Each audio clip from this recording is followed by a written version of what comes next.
Hola, somos estudiantes de tercer semestre de Psicología en la Universidad de Investigación y Desarrollo UDI, sede de Bucaramanga.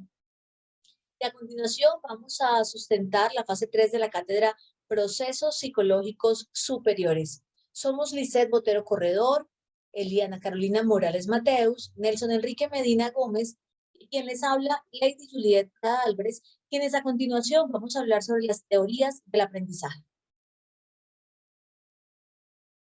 Y la primera que vamos a ver es la teoría constructivista del aprendizaje.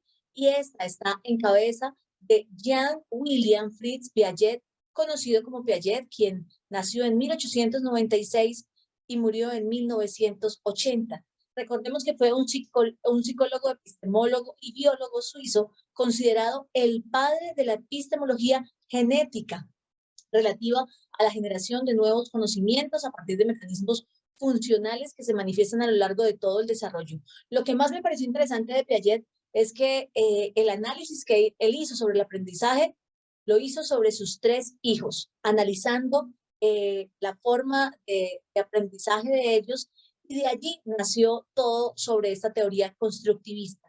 Los conceptos básicos y claves de esta teoría es que el aprendizaje se entiende como una reorganización de las estructuras cognitivas.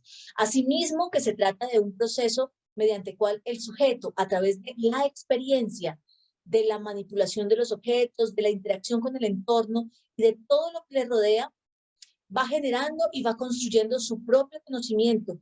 Asimismo, lo puede modificar y activa esos procesos cognitivos del mundo que lo rodea. La base de este aprendizaje constructivista entonces sería como la reorganización de las estructuras cognitivas. Es decir, el aprendizaje se hace sobre los conocimientos ya previos que se tienen, la estructura y todo lo del el entorno que genera el sujeto.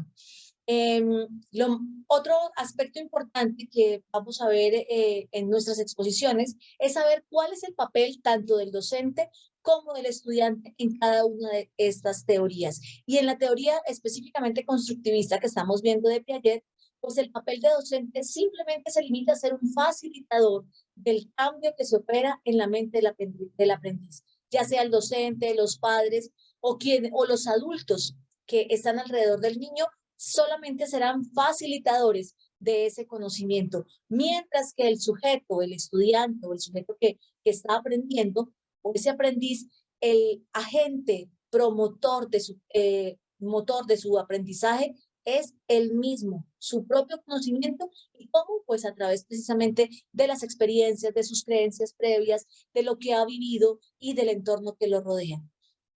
Este es un proceso, una teoría maravillosa, me encanta el constructivismo y de hecho en nuestra universidad esta es la teoría que aplica, que nosotros mismos vamos construyendo el conocimiento, nosotros mismos somos los autónomos y la universidad y nuestros docentes son los facilitadores de ese conocimiento. Gracias. Bueno, mi nombre es Nelson Medina y vamos a hablar acerca del enfoque de Lev Vygotsky. Él no está de pronto muy de acuerdo con Piaget. Este psicólogo ruso quería prácticamente desarrollar un enfoque de la psicología marxista a la psicología, lo que es individual.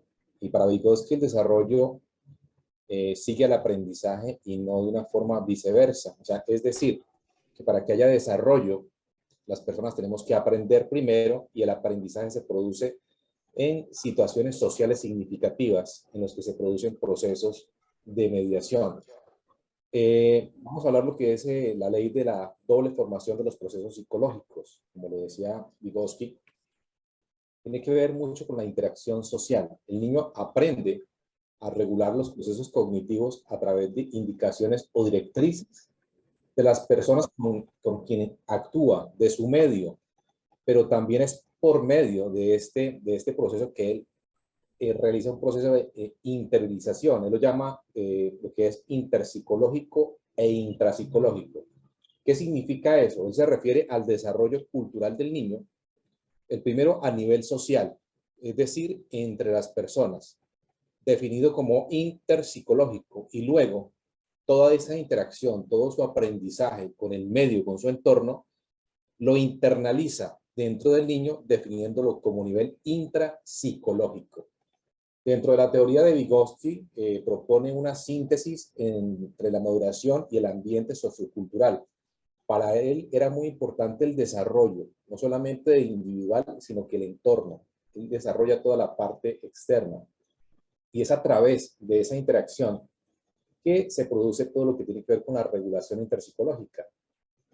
Conceptos como psicología Wygotskyana. Dentro del proceso general de desarrollo existen dos líneas muy diferentes, las cuales son una de origen biológico y otra de origen psicológico. Por eso tiene que ver mucho con la parte sociocultural. Y como temas principales, lo que hace énfasis Vygotsky es que se centra en argumentar en toda la parte genética. Dice que los factores genéticos juegan un rol menor dentro del desarrollo de la persona. El mayor énfasis en el aprendizaje es en la parte social. Y el desarrollo es un proceso social que se inicia a partir del nacimiento. Ya estamos aprendiendo. Y es asistido por los adultos o los agentes por los cuales se desarrolla el individuo. Habla mucho que una de las mayores fortalezas para el tema del aprendizaje definitivamente tiene que ver con el lenguaje. Entonces, precisamente con todo lo que tiene que ver con procesos psicológicos superiores. Eso es lo que habla Vygotsky. Muchas gracias. Buenas noches, compañeros. Como tal, yo les voy a hablar de la teoría de aprendizaje, teoría del constructivismo, que es de Jerónimo Brunner. Él nace el 1 de octubre del 1915 y muere el 5 de junio del 2016. Él nos habla que el constructivismo refleja un proceso de culturalización, que el aprendizaje implica un entrenamiento cultural.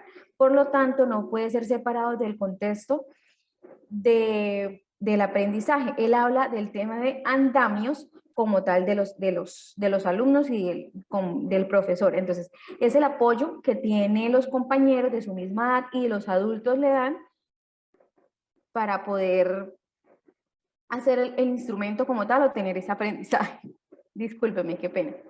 El instrumento como tal que él utiliza es el lenguaje, que es el instrumento más importante que permite no solamente comunicar, sino además traducir la clave de la realidad, lo siento, de la realidad, transformándonos así mediante normas de convivencia. Entonces, él os habla del papel del profesor y del alumno, el cual, ay no, perdón, discúlpeme, qué pena. El papel del profesor y del alumno, el profesor es el que interactúa sistemáticamente con el alumno y debe basarse en esa relación en un respeto y en una comunicación para que el proceso de aprendizaje sea correcto, o sea, se disponga como tal. Adicionalmente a eso, él habla de que el alumno es el protagonista de este aprendizaje y de que debe ir adquiriendo conocimientos a través de sus vivencias con ayuda de su profesor o con la ayuda de los mismos alumnos. Él nos habla de una representación mental que nos da de 3 temas como tal: el inactivo, el icónico y el simbólico. El inactivo nos habla de conocer por algo por medio de las acciones, el icónico por medio de un dibujo o una imagen, y el simbólico que emplea símbolos como el lenguaje como tal, que ya lo habíamos hablado. Muchísimas gracias, compañeros. Qué pena por la pequeña interrupción. Pueden proseguir.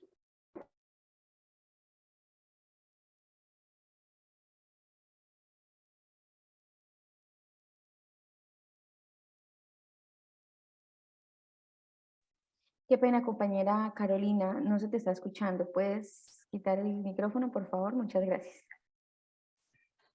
Albert Bandura, vamos a hablar de Albert Bandura, que apenas también, la teoría del aprendizaje social. Bueno, Albert Bandura nació el 4 de diciembre de 1925.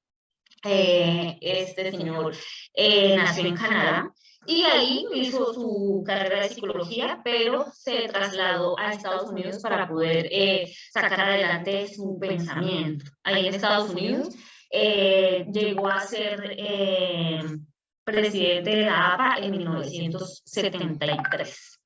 ¿Qué propone de su teoría del aprendizaje social?